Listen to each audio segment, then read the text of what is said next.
तो बेटा gravitation class 11 इसकी शुरुआत हम कर रहे हैं, इसे सुन लो। देखो, इस दुनिया में, इस यूनिवर्स में 4 फंडामेंटल फोर्सेस हैं, मतलब बेसिक फोर्स हैं, बेसिक बल हैं। वो क्या है हम पहले भी पढ़ के आ चुके हैं शुरुआत में, इंट्रोडक्शन हमारा जो फर्स्ट चैप्टर होता है फिजिक्स का, तभी भी अब एक बार फिर देख लेते हैं। आपको पता है तो रिपीट करते हैं। पहला है ग्रेविटेशन, अगला है electromagnetic force, then strong nuclear force and then weak nuclear force. ठीक है, इन सब के अंदर सबसे स्ट्रॉन्ग फोर्स है हमारा स्ट्रॉन्ग न्यूक्लियर फोर्स। ये कहाँ पाया जाता है? एटम के अंदर। एटम के अंदर भी न्यूक्लियस के अंदर न्यूट्रॉन और प्रोटॉन के बीच में जो बॉन्ड होता है वो हमारा स्ट्रॉन्ग न्यूक्लियर फोर्स होता है। अगर उसको आपने तोड़ दिया तो इतनी ज़्यादा एनर्जी निकलती है, इतनी ज़्यादा एनर्जी निकलती है कि वो एटम बाय एटम तोड़ती चली जाती है, और वो इतनी ज़्यादा एनर्जी होती है कि वो एक पूरे शहर को उड़ा सकती है, जिसे हम एटम बम बोलते हैं। खैर उसके बारे में हमारी थ्योरी में 11th-12th में पढ़ना नहीं होता, लेकिन बस मैंने एक आपको कॉन्सेप्ट दे दिया कि एटम बम का कॉन्सेप्ट यहाँ से निकलता है, स्ट्रॉन्ग न्यूक्लियर फोर्स को तोड़ते हैं। और ये स्ट्रॉन्गेस्ट फोर्स एग्जिस्टेड, दुनिया का सबसे स्ट्रॉन्ग फोर्स है ये, एक न्यूक्लियस के अंदर, मतलब एटम के अंदर भी न्यूक्लियस के अंदर जो है। ठीक है, अब इसके ऊपर कुछ और क्वेश्चन पूछने अगर न्यूक्लियर बम के ऊपर तो कमेंट सेक्शन आपका खुला हुआ है, उसके लिए हम एक्सप्लेनेशन दे देंगे। फिर ग्रेविटेशन फोर्स जो है वो इस दुनिया का सबसे वीक फोर्स है, जिसे गुरुत्वाकर्षण बल कहते हैं। अब ये दो ऐसी चीजों के बीच में लगता है जिसमें मास हो, जिसमें मास हो। मास का मतलब क्या है भाई? द्रव्यमान हो, मतलब वो कुछ जगह घेरती हो, वो कुछ जगह घेरती हो। ठीक है, वही मास है। अब ग्रेविटेशनल फोर्स जो है वो सबसे वीक फोर्स है, याद रखना। अगर कभी नीट में क्वेश्चन बन जाए या जेई में क्वेश्चन आ जाए, खैर अब आता नहीं है इस तरह का क्वेश्चन, बहुत इजी क्वेश्चन हो गया ये, लेकिन गवर्नमेंट एग्जाम्स में आ जाता है। पर कुछ पता भी नहीं भाई, एनटीए का एग्जाम दे दे तो, एग्जाम में दे दे क्वेश्चन तो, कि weakest force of the world या universe is gravitational force, the strongest force is nuclear force. और हो सकता है इनको अरेंज करने के लिए बोल दे आपसे, तो स्ट्रॉन्गेस्ट पता है, वीकेस्ट पता है, देन बीच में इलेक्ट्रोस्टैटिक और लास्ट में सबसे वीक है वीक न्यूक्लियर फोर्स। मतलब ग्रेविटेशन से भी ज्यादा वीक नहीं है, ग्रेविटेशन इससे भी ज्यादा वीक है, याद रखना। ये एकदम लास्ट, ये सबसे पहले। चलो काफी बातें हो गई इसके बारे में। ग्रेविटेशन है क्या? देखो भाई, कोई भी दो बॉडीज के बीच में जो एक अट्रैक्शन फोर्स होती है ना, यूनिवर्स में एग्जिस्ट करती है, जिनमें कोई भी मास हो। जैसे हमारी अर्थ और हमारे सन के बीच में एक फोर्स ऑफ अट्रैक्शन है, जिसकी वजह से वो आज बंधे हुए हैं। कोई डोरी तो है नहीं, कोई धागा है क्या? हमारी अर्थ और मून के बीच में जो फोर्स है जिसने इसको रोक रखा है, वो ग्रेविटेशनल फोर्स है। अब मैं और तुम्हारे बीच में जो एक फोर्स लग रहा है इस टाइम, वो भी ग्रेविटी का फोर्स है, एक अट्रैक्शन फोर्स तुम दोनों मेरे बीच में भी काम कर रहा है। अब वो ज्यादा और कम हो सकता है, डिपेंड अपॉन द मासेस। ठीक है, नेक्स्ट चीज देखो, फिर है भाई ग्रेविटी। तो ग्रेविटेशनल फोर्स और ग्रेविटी में ये अंतर है कि ग्रेविटी एक ऐसा फोर्स है जो कि ऊपर से चीजों को नीचे सरफेस की तरफ खींचता है, अट्रैक्ट करता है सरफेस ऑफ अर्थ पे। ठीक है, वो है ग्रेविटी। अब खाली अर्थ पे नहीं, ये मून पे भी है, ये अदर प्लैनेट्स पे भी है। ठीक है, तो ये माउंट एवरेस्ट पे भी है, लेकिन वहां थोड़ी सी कुछ और है, तो ये इसके बारे में हम आगे फर्दर डिस्कशन करेंगे पूरा। तो ग्रेविटी क्या है कि कोई ऐसी फोर्स जो कि आपको सरफेस ऑफ अर्थ की तरफ खींचती है, और जब भी आप नीचे की तरफ जब आपको खींचा जाएगा, जब भी कोई बॉडी ऊपर से नीचे खींची जाएगी, मान लो ऊपर से हमने एक बॉल छोड़ दी, अब वो बॉल क्या होगी? आपको पता है जितनी स्पीड से आप उसे छोड़ोगे नॉर्मल, वो उसी स्पीड से गिरेगी या उसकी स्पीड बढ़ जाएगी? नीचे गिरते हुए बढ़ जाएगी ना। जब कोई चीज ऊपर से अगर आप छोड़ते हो तो वो नीचे आते आते, हाँ, जितनी ज्यादा हाइट होगी उसकी स्पीड उतनी ज्यादा बढ़ती चली जाएगी। और वो कौन बढ़ा रहा है उस स्पीड को? ये ग्रेविटी का फोर्स, क्योंकि ये इसे अपनी तरफ अट्रैक्ट करके नीचे की तरफ खींचने की कोशिश करता है, जिसकी वजह से इस बॉडी में क्या आता है? एक्सेलरेशन आ जाता है, त्वरण आ जाता है, मतलब इसका वेग बढ़ जाता है। तो एक्सेलरेशन ड्यू टू ग्रेविटी आ जाता है, और इसी को हम स्मॉल जी कहते हैं। ठीक है बेटा, अब दोनों, अब ये कैपिटल ग्रेविटेशन फोर्स क्या है? कैपिटल जी है ना, बड़ा जी, और ये क्या है अपना छोटा जी। बात समझ में आ गई? ठीक है, मैंने बस यहाँ पर ये लिखा हुआ है, स्क्रीनशॉट ले सकते हो, ये एक मतलब एक एग्जाम्पल दे रखा है ना। चलो अगला देखो। देखो बेसिक कंप्लीट, अगर बेसिक अच्छा हो जाता है तो बाद में दिक्कत नहीं आती। कई बच्चे तो इसी चीज में कंफ्यूज रहते हैं कि ग्रेविटेशन और ग्रेविटी अलग अलग हैं क्या, या एक ही है? सबको लगता है एक ही है, एक नहीं है भाई, है ना। देखो अब न्यूटन जो आए, न्यूटन के बारे में तो पता ही है भाई, न्यूटन चाचा ने क्या किया है। न्यूटन चाचा के बारे में ये तो बहुत प्रचलित कहानी है कि वो पेड़ के नीचे सो रहे थे, सेब का पेड़ था, ऊपर से नीचे सेब गिरा, तो उन्होंने सोचा कि सेब नीचे ही क्यों गिरा। अब उन्होंने कुछ लॉज दिए ग्रेविटेशन के, तो जो पहला लॉ उन्होंने दिया वो लॉ डिफाइनिंग लॉज में से एक है।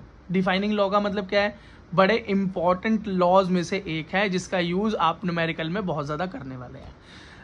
न्यूटन चाचा ने बोला कि कोई दो मास हैं, क्या है, दो मास है, मतलब दो बॉडी है, उनमें कुछ मास तो हो गई, m1 मान लो, n2 मान लो।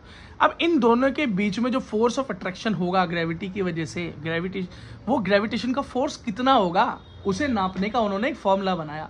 उन्होंने बोला कि एक मास m है, एक मास 2 है, ज्यादा कम जो भी है वो बात अलग है, कोई फर्क नहीं पड़ता। उन दोनों के बीच में कुछ दूरी होगी, उन्होंने मान लिया, कुछ डिस्टेंस होगा, उसको उन्होंने r मान लिया, ठीक है। तो इन्होंने बताया कि जो फोर्स ऑफ अट्रैक्शन होगी इन दोनों के बीच में, ग्रेविटेशनल फोर्स ऑफ अट्रैक्शन होगी, वो क्या होगी, वो बिल्कुल डायरेक्टली प्रोपोर्शनल होगी, मतलब एकदम डायरेक्टली मासेस के, मतलब जितना ज्यादा मास उतना ज्यादा अट्रैक्शन, ठीक है। जितना ज्यादा मास मतलब जितनी भारी चीज उतना ही ज्यादा अट्रैक्शन, ठीक है। तो अर्थ का अट्रैक्शन ज्यादा होगा कि वीनस का, कमेंट सेक्शन में बताओ। अर्थ का ज्यादा होगा कि जुपिटर का? अरे अर्थ और मून के बीच में बता दो किसका ज्यादा होगा अट्रैक्शन फोर्स। अर्थ का भाई, अर्थ का मास ज्यादा है एज कंपेयर टू मून, लेकिन जहां सन की बात करें तो अर्थ का बहुत कम है, तो सन का अट्रैक्शन फोर्स ऑब्वियस ही बात है ज्यादा होगा। इसीलिए तो बेटा नो प्लैनेट्स को जोड़ रखा है उसने, है ना। और जुपिटर जो है वो, उसका ग्रेविटेशन फोर्स अर्थ से बहुत बड़ा है, क्योंकि वो खुद ही बहुत बड़ा है भाई अर्थ से। मास उसका ज्यादा है, अट्रैक्शन उसका बहुत ज्यादा है, उसकी ग्रेविटेशनल फोर्स बहुत ज्यादा है, ठीक है। चलो अब ये देखो कि जितना ज्यादा मास होगा उतना ही ज्यादा फोर्स ऑफ अट्रैक्शन होगा, डायरेक्टली प्रोपोर्शनल हो गया, डायरेक्ट, ठीक है। और दोनों का सम, फर्स्ट का और सेकंड का, मतलब सम नहीं सॉरी मल्टीप्लीकेशन, ठीक है, प्रोडक्ट बोल सकते हैं, प्रोडक्ट ऑफ मासेस के बराबर होगा।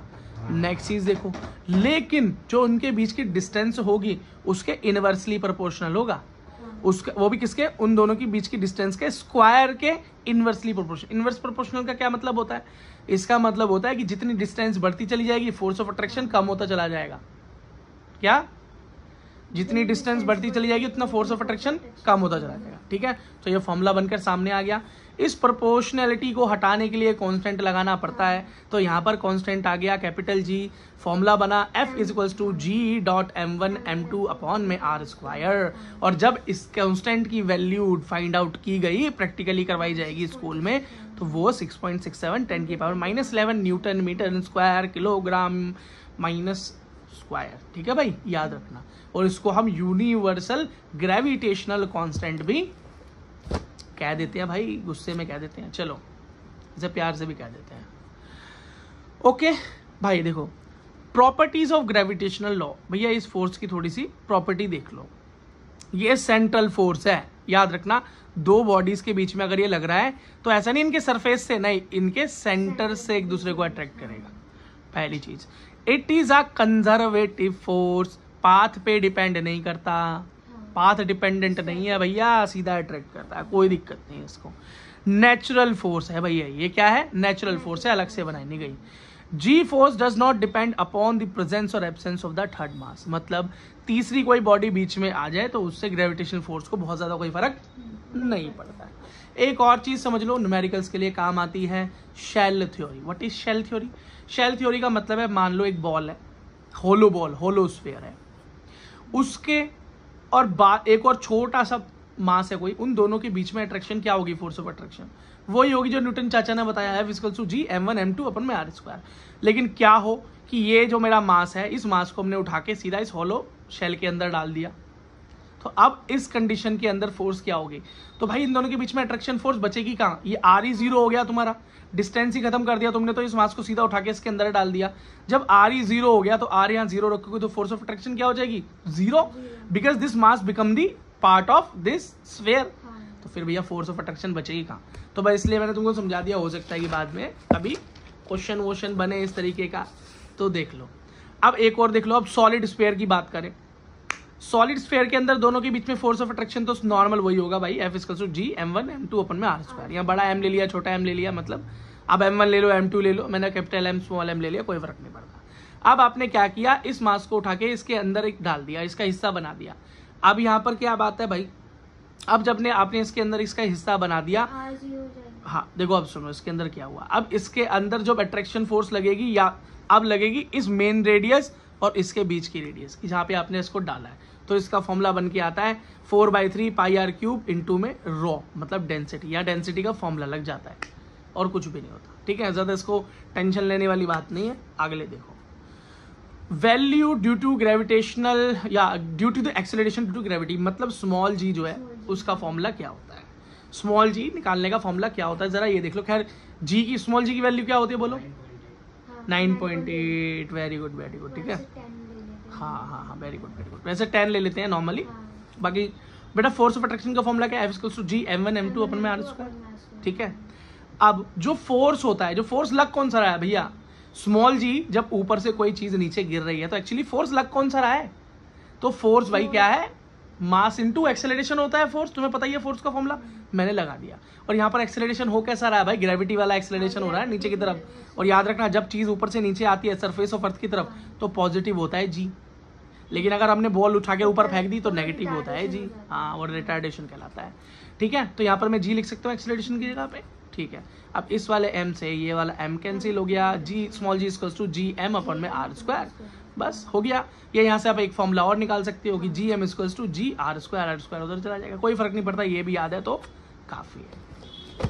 ठीक है, तो बेटा आज हमें पढ़ना है variation and acceleration due to gravity, मतलब स्मॉल जी किस किस तरीके से चेंज होता है। देखो बेटा सीधी सी बात है, जब हम इस पृथ्वी, हमारी जो धरती का सरफेस है ना, ग्रेविटी सबसे ज्यादा यहीं पर है, सीधी सी बात। जब हम हाइट बढ़ती जाती है, जैसे हम पर्वतों पे जाते हैं, पहाड़ों पे जाते हैं और ऊपर हाइटों पे जाते चले जाते हैं, तो ग्रेविटी कम होती जाती है, ग्रेविटी कम होती चली जाती है।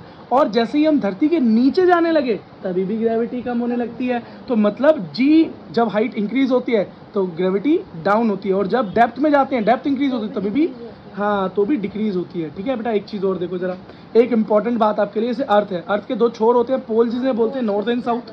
अब पोल के अगेंस्ट जो दूसरे पॉइंट होते हैं उन्हें हम इक्वेटर्स बोलते हैं। क्या बोलते हैं, इक्वेटर्स। याद रखना धरती के सरफेस पे भी पोल्स पर जो है ग्रेविटी सबसे ज्यादा होती है और इक्वेटर्स पर मिनिमम ग्रेविटी मिलती है। ठीक है, अब ग्रेविटी हाइट के साथ साथ जो कि मैंने आपको बताया डिक्रीज होती है, का कोई साइंटिफिक प्रूफ भी है, क्योंकि भाई फिजिक्स खाली बातों से नहीं प्रूफ से चलती है। तो यस, प्रूफ कर सकते हो आप इसको, अगर आपके एग्जाम में आ जाए। नीट में तो खैर नहीं आता ये, ठीक है, नीट में तो आपको फाइनल फॉर्मूला पता होना चाहिए और आपको सॉल्व करना आना चाहिए, इसलिए इजीएस्ट चैप्टर में से एक है, आराम से हाई स्कोरिंग चैप्टर है ये नीट वाले बच्चों के लिए। लेकिन 11th क्लास के बच्चों को थोड़ा सा इसलिए मुश्किल लगता है, उनको लगता है कि डेरिवेशन पूछ ली तो डर लगता है। वैसे डेरिवेशन बेटा इतना कोई मुश्किल नहीं है, बेसिक फॉर्मूला तो आपको एक्चुअली पता होना चाहिए। स्मॉल जी का फॉर्मूला होता है कैपिटल G m/r²। m मतलब मास, r मतलब रेडियस मतलब दूरी, और कैपिटल G और small g acceleration due to gravity का फॉर्मूला ले लिया। अब आपको मैंने बोला कि जैसे जैसे हाइट बढ़ती है वैसे वैसे acceleration due to gravity down होता है। मतलब ये अर्थ है, मान लो इसके सरफेस से जब आप ऊपर गए, बेटा ग्रेविटी मैंने शुरुआत में आपको क्या बताया था कि हमेशा अर्थ के या किसी भी मास के सेंटर से कैलकुलेट होती है। कहाँ से, सेंटर से। तो ये देखो यहाँ से लेके यहाँ तक सेंटर तक की दूरी तो r थी, अब वो h हाइट और ऊपर चला गया तो r+h हो गई। टोटल जो r हो गई वो क्या हो गई, r+h का स्क्वायर हो गया। कोई चीज बदली, मतलब यहाँ पर जो ग्रेविटी थी वो ये थी एक्सीलरेशन ड्यू टू ग्रेविटी, और एक हाइट पर ये हो गई। कोई दिक्कत, चलो बेटा अगली चीज देखो। अब इन दोनों को हमने डिवाइड कर दिया, first and second, first normal वाली, सेकंड चेंज वाली, इन दोनों को आपस में डिवाइड किया। डिवाइड आपको दिखाई दे रहा है, क्या जो सेम चीज़ें उनको आपस में काटा, और हमें फाइनली क्या आंसर मिला, हमें फाइनली आंसर मिला G' = G - 2gh/r। ठीक है, अब बेटा ये पूरा का पूरा इसका स्क्रीनशॉट ले लो, चाहे किस तरीके से सॉल्व हो रहा है ना। अच्छा, यहाँ पर बेटा क्या है, बाइनोमियल थ्योरम का यूज़ किया है। जब माइनस की पावर होती है तो अंदर मल्टीप्लाई हो जाती है, 1 - 2h हो गया, और साइन जो होता है वो चेंज हो जाता है माइनस की पावर की वजह से।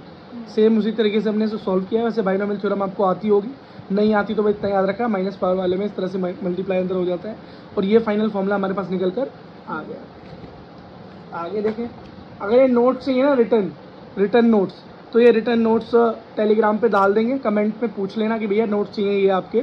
तो अगर आप कमेंट आ गए यहाँ पे तो मैं डालूंगा, नहीं तो नहीं डालूंगा, नहीं तो फिर टेलीग्राम को क्यों भरना, ठीक है। और ये रिलेशन जो हमने अभी स्थापित किया है, ये जो रिलेशन हमने दिखाया है, ये रिलेशन साफ साफ चीख के बोल रहा है minus G dash equal to मतलब change in gravity, change in acceleration due to gravity equal to minus H, मतलब हाइट के इंक्रीज होने से जी डिक्रीज होगा और हाइट के डिक्रीज होने से जी इंक्रीज होगा। तो ये बात हमारी प्रूफ हो गई। अब अगली चीज, जब हम अर्थ के अंदर जाएं, मतलब अर्थ के नीचे जाएं, सरफेस के अंडर डेप्थ में जाएं, तभी मैंने क्या बोला, डिक्रीज होगा। वहां पर भी हमको ये इस तरह से फॉर्मूला लगा के प्रूव करना होता है। फाइनल कंक्लूजन तो तुम्हें पता है, पर किस चीज का यूज होता है ये देखो, फॉर्मूला क्या यूज होता है। क्योंकि अब अंदर जा रहे हैं किसी के, तो मास और डेंसिटी का यूज होगा। अर्थ के अंदर जा रहे हैं तो मास और डेंसिटी का रिलेशन क्या होता है, मास टू वॉल्यूम इनटू डेंसिटी, ठीक है, या मास पर यूनिट वॉल्यूम होता है। डेंसिटी का फॉर्मूला आप ऐसे याद कर सकते हो, मास पर यूनिट वॉल्यूम, कुछ भी याद कर लो, तुमको एक फाइनली रिलेशन पता होना चाहिए। 4/3 पाई आर क्यूब, ठीक है, वॉल्यूम का फॉर्मूला होता है स्फीयर की 4/3 पाई आर क्यूब, आर मतलब रेडियस तो आर का क्यूब, डेंसिटी रो। बात समझ में आ गई? ओके। अब हम कहाँ जा रहे हैं, अर्थ के सरफेस के नीचे जा रहे हैं। सरफेस पर क्या होगा, G equal to G mm/r² normal. नीचे क्या होगा, नीचे होगा इस रेडियस से कुछ हाइट नीचे चले गए तो आर में से माइनस हो जाएगा, तो G dash equal to G mm। ये हो गया फर्स्ट, ये हो गया सेकंड। सेम वही प्रोसेस फॉलो होगा, बस याद रखना है यहाँ पर, वहाँ पर तो फॉर्मूले के अंदर हमने कोई भी मतलब मास की जगह फॉर्मूला नहीं लगाया था ना, लेकिन यहाँ पर मास का फॉर्मूला क्या होगा, volume into density. Volume is 4/3 pi r cube into rho, और यहाँ पर हम इस बारी फॉर्मूला लगाएंगे, ठीक है, फॉर्मूला लगाएंगे, फर्स्ट वाले में भी लगाएंगे और सेकंड वाले में भी लगाएंगे। और फॉर्मूला निकालने के बाद हमारा क्या बना, जी डैश बना ये, ठीक है, ये एम की जगह आया ये सब कुछ। बात समझ में आ गई ना, एम कैसे निकाला, ऐसे निकाला। और जो नॉर्मल फर्स्ट इक्वेशन थी वो भी हमारी ये बन जाएगी, जी mm/r², जी इंटू एम, ये रहा पूरा r²। अब इन दोनों को आपस में काटना, ठीक है, अब इन दोनों को आपस में डिवाइड किया, सब कुछ कट कर रह गया। हमारे पास फाइनल आंसर क्या आता है, G dash equal to G minus G H by R. Same relation, same to same relation जो हमारा हाइट पर आया था, जो कि ये बताता है कि यस, ये क्लियरली इंडिकेट कर रहा है कि अगर हाइट इंक्रीज मतलब डिक्रीज भी होती है तो मेरी जी पे नेगेटिव इम्पैक्ट पड़ता है, ठीक है। मतलब आप नीचे जा रहे हो धरती के, तभी भी आपकी gravity, acceleration due to gravity क्या होगा, कम होगा। इसके लिए एक ग्राफ है, ग्राफ काफी इंपॉर्टेंट है, पता होना चाहिए आपको। ये आपका फोर्स ऑफ ग्रेविटी, ये है डिस्टेंस, ठीक है, और ये है सेंटर ऑफ अर्थ। हम मानते हैं सेंटर ऑफ अर्थ से कोई चीज उठी, अर्थ के सेंटर में है कोई, जिसका है अर्थ के सेंटर के अंदर है यहाँ पर, तो यहाँ ग्रेविटी क्या होगी, अर्थ के सेंटर पे, अर्थ के सेंटर पे बेटा अंदर ग्रेविटी होती है 0, क्या होती है 0, इस बात को याद रखना। फिर जैसे जैसे आप सरफेस की तरफ जाओगे, तो अभी हम क्या पढ़कर आए हैं कि ग्रेविटी सबसे ज्यादा कहाँ सरफेस पे होती है। तो अब सेंटर पे 0, अब यहाँ से सरफेस की तरफ जाओगे तो ग्रेविटी क्या होगी, बढ़ेगी, फोर्स ऑफ ग्रेविटी क्या होगी, बढ़ेगी। डिस्टेंस जैसे जैसे आप कवर कर रहे हो वैसे वैसे ग्रेविटी बढ़ रही है। देखो अर्थ के सरफेस से जैसे जैसे रेडियस बढ़ रही है, ग्रेविटी इंक्रीज हो रही है। अर्थ के सरफेस पे मैक्सिमम ग्रेविटी, अब जब इस अर्थ के सरफेस से भी ऊपर जाने लगोगे तो अब नेगेटिव, अब क्या होगा, अब डिक्रीज होने लगेगी ग्रेविटी, लेकिन हाइट तो बढ़ी रही है, यस। तो यहाँ पर क्या होगा, यहाँ पर डायरेक्ट था, रेडियस के साथ यहाँ पर इनवर्स प्रोपोर्शनल हो जाएगा। कब, जब अर्थ के सरफेस से ऊपर जाने लगेंगे तो फिर अब ग्रेविटी क्या है, फोर्स ऑफ ग्रेविटी गिरने लगेगा डिस्टेंस के बढ़ने के हिसाब से। तो आई थिंक आपको ये आराम से समझ में आ गया होगा। कोई दिक्कत, कोई दिक्कत नहीं है, ठीक है। अब ये एक चीज और समझ लो, ग्रेविटेशनल पोटेंशियल, इसका क्या मतलब है, it is the property of a location, it is defined as the work done in bringing unit mass m from infinity to a point of observation without acceleration. इसका मतलब है कि ग्रेविटेशनल पोटेंशियल का मतलब है किसी भी पर्टिकुलर सरफेस पे, किसी भी एक जगह के बारे में हम बात कर रहे हैं, अर्थ पे कोई भी एक पॉइंट है, उस पॉइंट के ऊपर उसके ऊपर कितनी जान है कि वो किसी मास को, किसी भी एक यूनिट मास मतलब 1 किलो मान लो, 1 किलो को अपनी तरफ खींच लेता है। ग्रेविटी से खींचता है ना चीज को अपनी तरफ, तो अपनी तरफ खींचने में जो उसकी शक्ति लगती है, इन्फिनिटी मतलब किसी भी एक पॉइंट से अपनी तरफ किसी चीज को ग्रेविटी की मदद से खींचकर जब वो अपने पास ले आता है, उसके अंदर जो उसकी शक्ति लगती है उसी को हम ग्रेविटेशनल पोटेंशियल कहते हैं। कुछ नहीं, ठीक है। इसका फॉर्मूला है W = M, मतलब कितना वर्क किया, अट्रैक्ट करके अपने पास ले आता है, अट्रैक्ट करके अपने पास ले आता है, ठीक है। कि मतलब V ग्रेविटेशनल पोटेंशियल कितना है वर्क यूनिट मास, मतलब कितना काम किया एक यूनिट मास को अपने तक लाने के लिए, ये है। अगला देखो ग्रेविटेशनल पोटेंशियल एनर्जी। अब ये दो अलग चीज है भाई, एक है पोटेंशियल मतलब कितनी ताकत है और एक है एनर्जी। इसका मतलब है the energy associated with the position of the object in gravitational field it is equal to the work done in moving against gravitational force. इसका मतलब क्या है कि अब किसी चीज से कोई ग्रेविटी से चीज अटैच है, ठीक है, धरती से कोई पत्थर गिरा हुआ है, आपने उसे उठा लिया, तो जो एनर्जी लग रही है किसी ग्रेविटेशनल फील्ड से निकालकर किसी मास को जो एक्चुअली किसी की ग्रेविटी के अंडर है वहां से खींच के निकालने में जो एनर्जी लगेगी वो ग्रेविटेशनल पोटेंशियल एनर्जी होगा। मतलब इसके अंदर क्या हो रहा है, अगेंस्ट द ग्रेविटी काम करना पड़ रहा है, क्या अगेंस्ट द ग्रेविटी काम करना पड़ रहा है, ठीक है। इसका फॉर्मूला क्या होता है, वैसे इसका मैंने डेरिवेशन दिखा रखा है। वर्क का फॉर्मूला क्या होता है, फोर्स इनटू डिस्प्लेसमेंट, ठीक है, और छोटा वर्क क्या होगा dw dx, स्मॉल डिस्प्लेसमेंट। अब बेटा जिसको नहीं आता है इंटीग्रेशन करना, इंटीग्रेशन का यूज होता है किसी छोटे काम से, किसी छोटी चीज से बड़ा अंदाजा लगा लेना, तो हम इंटीग्रेट करेंगे छोटे काम से बड़ी चीज का अंदाजा लगा। लेकिन अगर आपको इंटीग्रेशन नहीं आता है तो आप सर्च करो इंटीग्रेशन SVP इंस्टीट्यूट, आपको एक वीडियो मिलेगा इंटीग्रेशन पे जो आपकी पूरी 11th की इंटीग्रेशन के लिए काफ़ी होगा, पूरी फिजिक्स की इंटीग्रेशन के लिए काफ़ी होगा, वो आप एक बार देख लें। बात समझ में आ गई, ठीक है।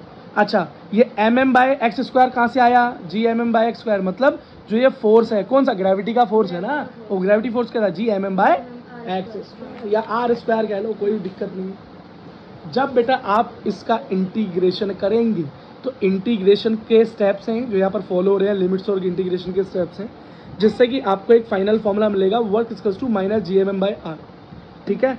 और यही वर्क क्या है, वर्क ही है पोटेंशियल एनर्जी, मतलब कितना काम आप करते हैं वर्क वही आपकी पोटेंशियल एनर्जी होती है, ठीक है। और इससे पहले भी हम रिलेशन फिजिक्स में इससे पहले भी पढ़कर आए हुए हैं, ठीक है, और केमिस्ट्री में ही पढ़ते हैं। केमिस्ट्री में कौन सा चैप्टर में पढ़ते हैं, थर्मोडायनेमिक्स में, कि work is equals to the energy, work ही एनर्जी के बराबर है, ठीक है। चलो अब ग्रेविटेशनल पोटेंशियल में अगर इसको फाइंड आउट करना हो तो ग्रेविटेशनल पोटेंशियल का फॉर्मूला क्या है, V इक्वल्स टू W/m, है ना। अब वर्क पर यूनिट मास, अब वर्क क्या निकल कर आया आपका -gmm/r, आपने इस जगह पे gmm/r लगा दिया, नीचे m से m कैंसिल हो गया, आंसर निकल गया है V इक्वल्स टू -gm/r। अगर कोई इस ग्रेविटेशनल पोटेंशियल के फॉर्म में पूछे तो, नहीं तो आपको फॉर्मूला याद होना चाहिए work W equals to -gmm/r, gravitational potential energy, तो ये हो गया, और ग्रेविटेशनल पोटेंशियल ओनली -gmm/r, दोनों निकल कर आ गए, ओके। अब जरा अगली चीजें पढ़ लेते हैं। तो बेटा अभी हमें पढ़ना है लॉन्चिंग ऑफ रॉकेट, ठीक है। तो रॉकेट कैसे लॉन्च होता है, अर्थ पर रॉकेट लॉन्च होता है और वो अर्थ की ग्रेविटी से बाहर चला जाता है, अर्थ के सरफेस से ऊपर जाता है, एनवायरनमेंट की शील्ड्स को क्रॉस करता है, हमारे हाँ ना, हमारी जो गैसेस की जो लेयर्स हैं, इसको आसमान आप कहते हैं, खैर आसमान कुछ भी नहीं है, आसमान आपके चारों तरफ है एक्चुअली, है ना। अब जब वो उससे क्रॉस करके बाहर निकल जाता है, मतलब अर्थ की ग्रेविटी को पार करके बाहर निकल जाता है, फिर उसको चाहे जहाँ भी जाना हो, चाहे सैटेलाइट लॉन्च करनी हो, चाहे मून पे मिशन भेजना हो, चाहे मार्स पे भेजना हो, वो बात अलग है। लेकिन सबसे पहले क्या करना होगा, उसको एस्केप करना होगा, किससे, अर्थ की ग्रेविटी से, तो उसी को बोलते हैं एस्केप वेलोसिटी। मतलब एक पर्टिकुलर स्पीड होती है बेटा, जिस स्पीड से आप अर्थ की ग्रेविटी को क्रॉस कर सकते हैं, बाकी कोई ऑप्शन नहीं है। तो एस्केप वेलोसिटी क्या है, सुन लो, लिखने को आ जाता है बेटा आपके 11th क्लास में। It is the minimum velocity within the range of body must be projected vertically to upward just escape the gravity field of या gravitational field of earth। मतलब अर्थ की ग्रेविटी को बाहर निकलने के लिए जो कम से कम स्पीड चाहिए होती है उसे एस्केप वेलोसिटी कहते हैं, ठीक है। अब एस्केप वेलोसिटी का फॉर्मूला क्या होता है वो थोड़ा ड्राइव करके देख लेते हैं। वैसे कई बार ड्राइव करना आता भी है, कई मुश्किल कुछ बनाना होता है तो पूछ लेते हैं। ग्रेविटी फोर्स की बात करें तो फोर्स ऑफ ग्रेविटी है gmm/r² या x², जो आपको मान सकते हैं। m is the mass of earth and small m is the mass of object या रॉकेट, जो भी आप बाहर फेंकना चाहते हो, ठीक है। अच्छा, अब वर्क का क्या होता है भाई, काम तो कुछ करना पड़ेगा ना, आगे बढ़ना है, तो work equals to force into displacement. Small work की बात करते हैं भाई हम तो फिजिक्स में, फिर उसको बड़ा करते हैं इंटीग्रेशन की मदद से, तो d W equals to F dot d x, और एफ क्या है, फोर्स ऑफ ग्रेविटी, तो एफ की जगह पे क्या होगा, G M M by x square into d x. ठीक है, एक्स यहाँ पर क्यों लिया, ताकि इंटीग्रेट करने में दिक्कत ना हो। अब समझ में आया एक्स क्यों ले रहा हूँ मैं यार की जगह पे। ठीक है, फिर हमने इंटीग्रेट कर लिया, क्योंकि छोटे वर्क से हमें बड़ा अंदाजा लगाना है। इंटीग्रेशन के लिए याद रखना, इंटीग्रेशन की वीडियो आनी चाहिए, देख लो एक बार, इंटीग्रेशन सीख लो, आती है तो अच्छी बात, नहीं आती तो देख लो। इंटीग्रेशन का वीडियो एक बार देख लोगे तो फिर दिक्कत नहीं आएगी। इंटीग्रेट करने के बाद हमारे को जो फाइनल आंसर मिला वो है W equals to G M M by R. क्या इतना, हाँ, लेकिन जब तो कंफ्यूजन भी हो जाती है ना, क्योंकि बहुत सेम है। ठीक है, कहीं पर एक सिंगल एम है, कहीं पर दो एम है, कहीं पर नीचे आर है, कहीं आर स्क्वायर, ऐसा हो जाता है। तो बेटा ये क्या है, वर्क। वर्क का क्या मतलब है कि भाई इतना काम कम से कम करना पड़ेगा ताकि स्केप किया जा सके। क्या, ताकि स्केप किया जा सके। अभी वर्क ही निकला है, वेलोसिटी निकली नहीं है, वेलोसिटी निकालनी है। ठीक है, तो आगे चलते हैं जरा। इफ वी क्या है, escape velocity of a body then kinetic energy. अब काइनेटिक एनर्जी का फॉर्मूला क्या था, 1/2 mv स्क्वायर। अब ये me क्यों ले रहा हूँ, ये ve क्यों ले रहा हूँ, e मतलब स्केप वेलोसिटी के लिए e रखा हुआ है यहाँ पर, कुछ भी नहीं है, mv स्क्वायर फॉर्मूला होता है, कोई दिक्कत नहीं है। ठीक है, अच्छा, अब आपको पता है कि वर्क जो है वही एनर्जी के बराबर होता है ना, और काइनेटिक एनर्जी तो है, वेलोसिटी तो है जो उसको बाहर लेके जाएगी, तो मेरा वर्क किसके बराबर हो जाएगा, काइनेटिक एनर्जी के बराबर, है ना, क्योंकि मूव कर रहा है तो काइनेटिक एनर्जी होती है। और वर्क मैंने अभी कितना निकाला था, G M M by r square. ठीक है, यहाँ से तो मैं स्केप वेलोसिटी निकाल सकता हूँ, वर्क पोटेंशियल एनर्जी के इक्वल होता है, काइनेटिक एनर्जी बराबर हो सकता है, कोई क्योंकि कंडीशन है ना, कोई चीज रुकी हुई तो पोटेंशियल एनर्जी, और चल रही है तो काइनेटिक एनर्जी। तो भाई अभी तो रॉकेट चल रहा है मेरा, तो उसके अंदर से एनर्जी निकालनी है, वेलोसिटी निकालनी है, तो अब मैं यहाँ से वेलोसिटी निकाल सकता हूँ। बस वेलोसिटी को इधर रख दो, बाकी को उधर फेंक दो, तो क्या निकला, वी स्क्वायर मतलब वी या velocity square v escape velocity square करो 2gm बाय आर। अब यहाँ स्क्वायर को उधर फेंक दिया तो अंडर रूट, तो ये मेरा फाइनल आंसर निकल कर आया, स्केप वेलोसिटी का formula under root 2gm by r. या तो आप इसे डायरेक्ट याद कर सकते हो, ठीक है, और खैर याद तो आपको होना ही चाहिए, ये इसमें कोई ऑप्शन नहीं है कि स्केप वेलोसिटी का फॉर्मूला याद होना ही चाहिए। कोई नीट के अंदर क्वेश्चन आया था तो फॉर्मूला लगा के तो सॉल्व होगा।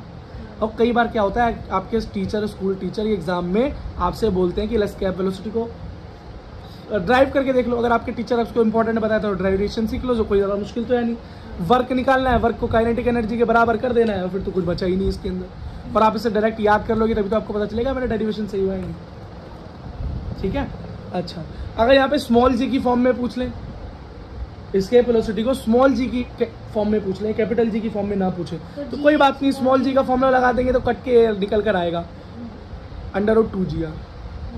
ठीक है, बस। अब ये भाई वेरी करता है कि आपको किस तरह का क्वेश्चन दिया हुआ है, स्मॉल जी की फॉर्म में या कैपिटल जी की फॉर्म में। अच्छा, अगली चीज समझ लो, ऑर्बिटल वेलोसिटी। ऑर्बिटल वेलोसिटी क्या है, it is the velocity required to put the satellite into its orbit around the earth. मतलब एक स्पीड, अर्थ की एक पर्टिकुलर स्पीड है ना, हर प्लेनेट की एक पर्टिकुलर क्या है, स्पीड है। आपको पता है, जैसे मार्स के ऊपर हमने मिशन भेजा था, हमने क्या एक सैटेलाइट भेज दिया है जो मार्स के चारों तरफ घूमता है, उसके इमेजेस लेता है, उसके वातावरण के बारे में बताता है और इन्फॉर्मेशन भेजता है। मार्स पर नहीं उतार दिया हमने उसे, ठीक है, लेकिन अमेरिका मार्स पर उतार चुका है। ठीक है, और जुपिटर के ऊपर भी सैटेलाइट छोड़ चुका है वो, जो कि जुपिटर की फोटोज वगैरह सेंड करते रहता है। तो हर किसी प्लेनेट का एक अपना स्पीड होता है, उस स्पीड के बराबर जो उसकी ऑर्बिट में हमें बिठाना है। ये मान लो मेरा अर्थ है, हमारा अर्थ है, इस अर्थ के चारों तरफ हमें एक सैटेलाइट लॉन्च करना है, तो उसकी स्पीड भी कुछ इतनी होनी चाहिए कि इस अर्थ की ऑर्बिट पे फिट हो जाए, एक पर्टिकुलर स्पीड। तो उसी को बोलते हैं ऑर्बिटल वेलोसिटी। देखो, it is the velocity required to put the satellite into the orbital of the surface earth. तो अर्थ की ऑर्बिट पे, ठीक है, किसी सैटेलाइट को बिठाने के लिए जो स्पीड या वेलोसिटी रिक्वायर्ड होती है वही ऑर्बिटल वेलोसिटी कहलाती है। और अर्थ की ऑर्बिटल वेलोसिटी अलग होगी, मून की अलग होगी, हर प्लेनेट की अलग अलग होगी। ठीक है, अब इसको जरा फाइंड आउट करने को कोई बोल दे ऑर्बिटल वेलोसिटी को, कैसे करोगे?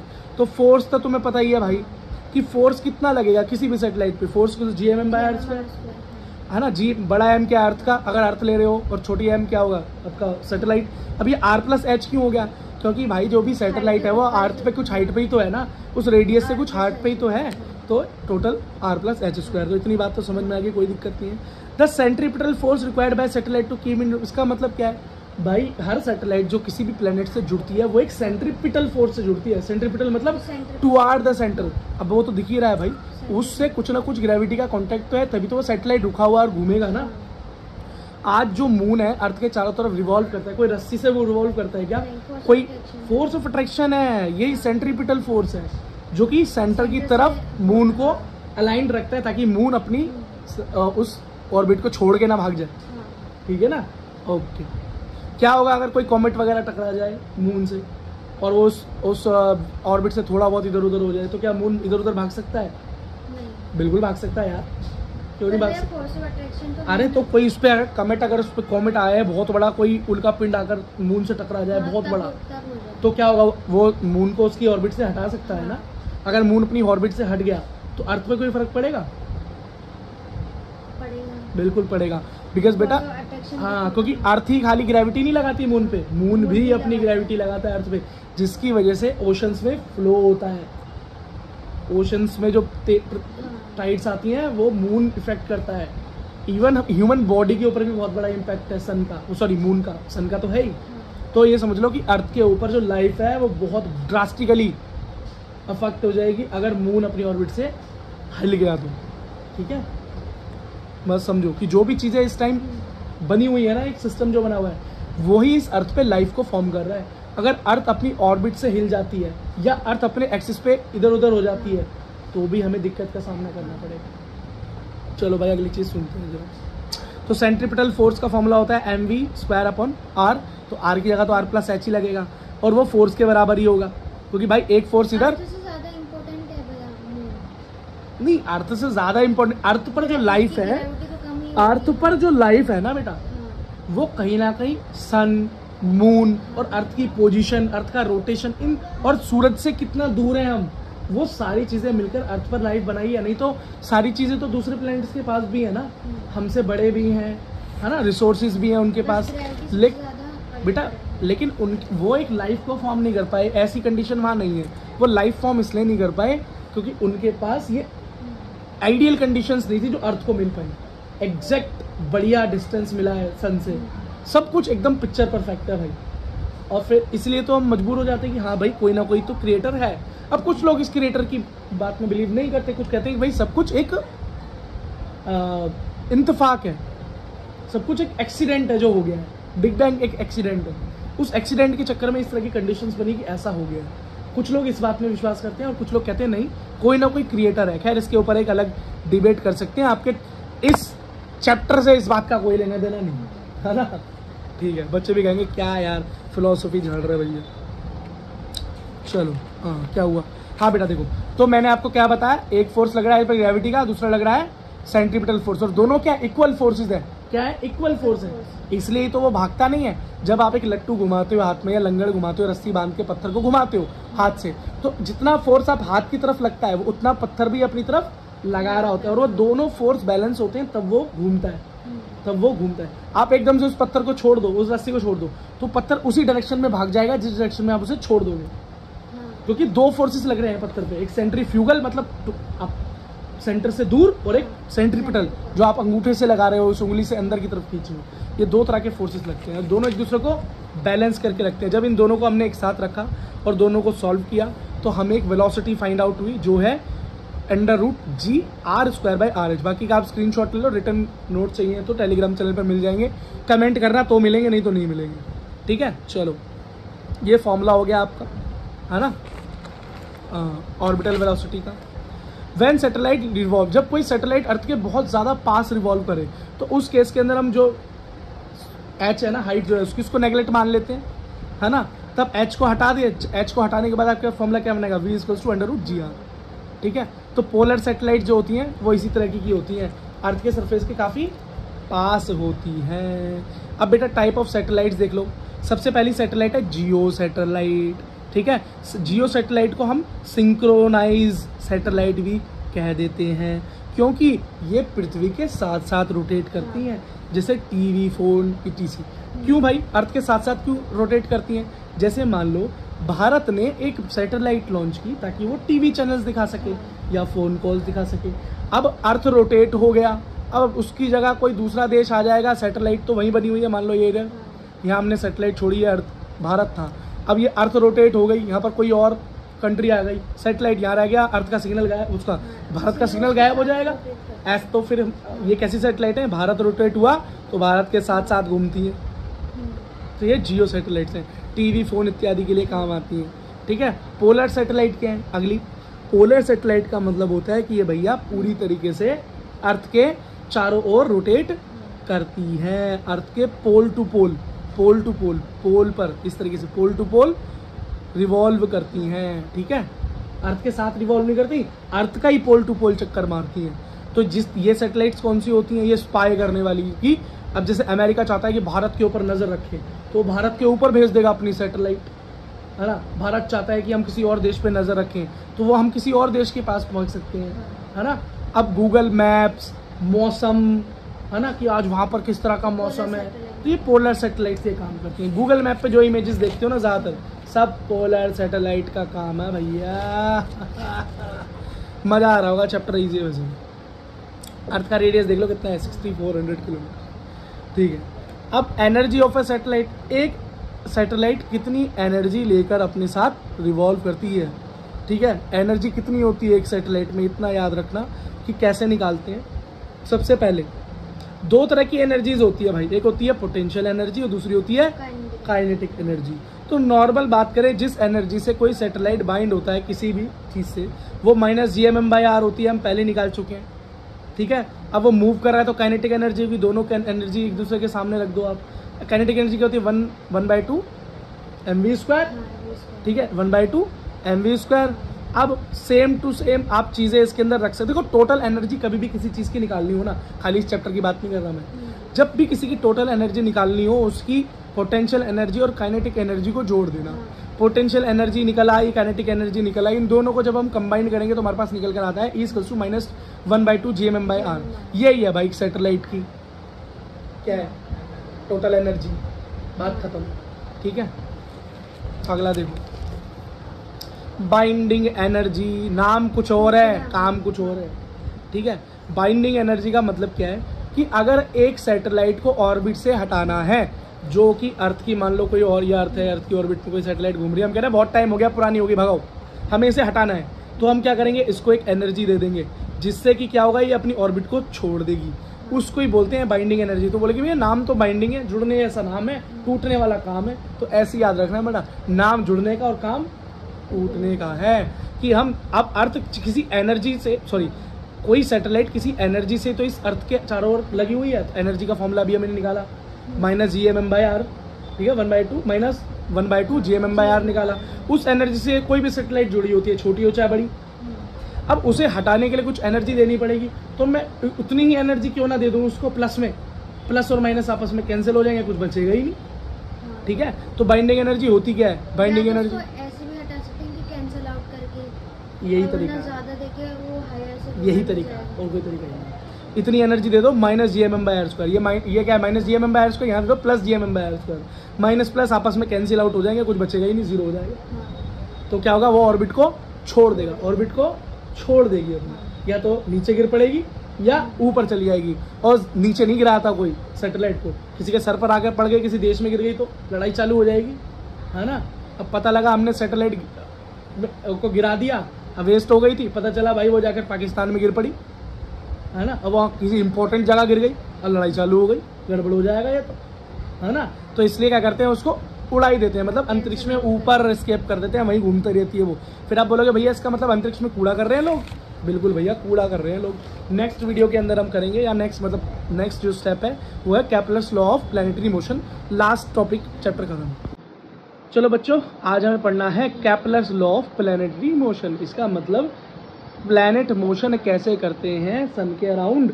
अब आप बोलोगे भैया गैलीलियो तो पहले ही बता के मर गया या मर गए, अरे रिस्पेक्ट से बोलना पड़ेगा। उन्होंने, गैलीलियो ने पहले क्या बताया, गैलीलियो ने पहले ही बताया। बेटा गैलीलियो को कोई भगाता है तो बुरा मत मानना। देखो ऐसा है कि उन्होंने बताया कि सन के अराउंड अर्थ मूव करती है। इससे पहले लोग क्या कहते थे कि अर्थ के अराउंड सन मूव करता है। अरे जबकि तो छोड़ो, आज भी कुछ लोग ऐसे हैं जो कि मानने को तैयार नहीं कि अर्थ गोल है, चपटी बताते हैं। और ये मानने को तैयार नहीं है आज तक भी कि धरती घूमती सूरज के चारों तरफ, जबकि इतने सारे मिशन मून पे जा चुके, इतने सारे मार्स पे जा चुके, सन पर सैटेलाइट भेज चुके हैं लोग, तब भी वो लोग मानने को तैयार नहीं है कि सूरज धरती के चारों तरफ नहीं घूमता। वो कहते हैं धरती के चारों तरफ सूरज घूमता है। अब छोड़ो उनकी क्या ही बात करें, उनको भी थोड़ा भगवान अकल दे, ठीक है। देखो बेटा, केपलर ने क्या बताया, गैलीलियो से अलग क्या बताया होगा? गैलीलियो ने तो बताया कि सूरज के चारों तरफ धरती घूमती है, लेकिन किस शेप में घूमती है, कैसे घूमती है, कितने दिनों में चक्कर पूरा कर, वो तो सबको पता था पहले भी, लेकिन उसने और दूसरे प्लैनेट्स के बारे में भी ये बातें बताई कि क्या उनका शेप है, कैसे सर्दी और गर्मी हो जाती है, इतने दिन सीजन किस तरीके से चलता है, बहुत बढ़िया चीज़ें उन्होंने बताई, ठीक है। उसी के हिसाब से उन्होंने अपने 3 लॉज दिए। अब इन 3 लॉज में से आपको कोई भी लॉ पढ़ने को लिखने को आ सकता है।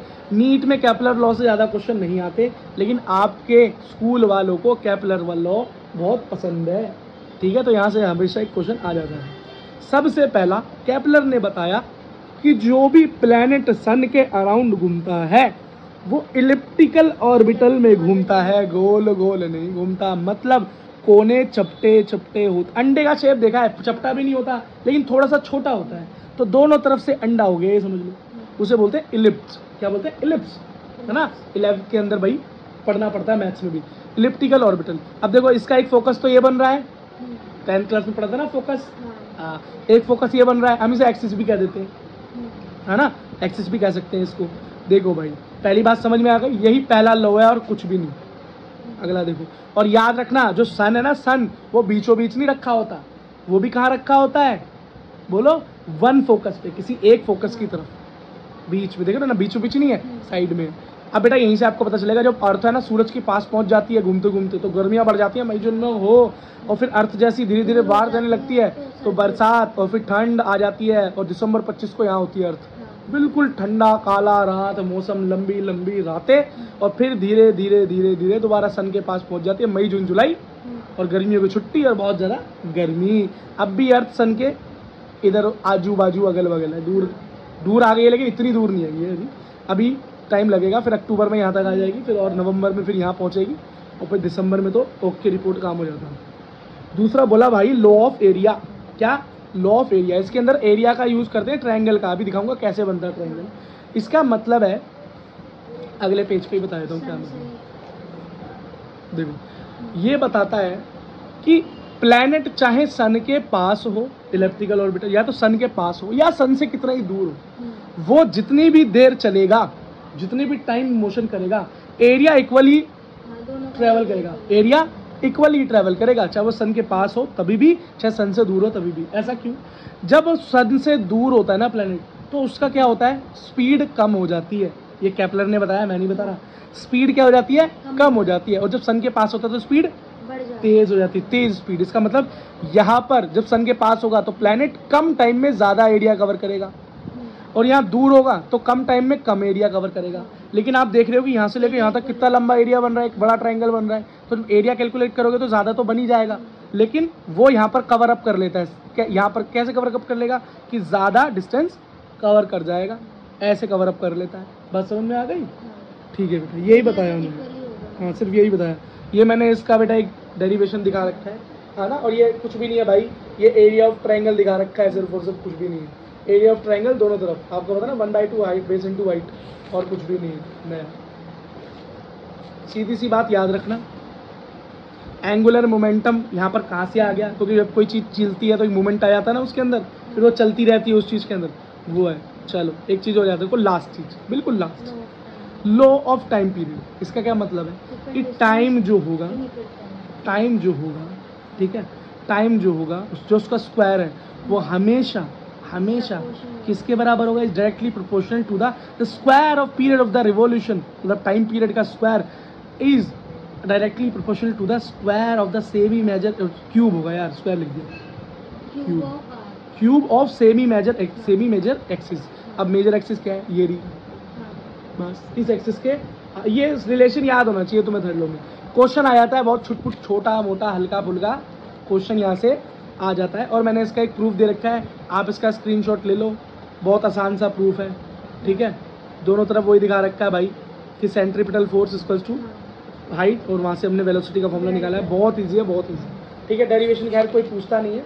इसी के साथ बेटा आपका एक चैप्टर कंप्लीट होता है। Thank you so very much for watching till the and. कुछ भी अगर थोड़ा बहुत समझ में आया तो चैनल को सब्सक्राइब और वीडियो को लाइक करके जरूर जाना। ठीक है, मैं नीट की प्रिपरेशन और इस तरह की पढ़ाई वगैरह की वीडियोस डालते रहते हैं। धन्यवाद।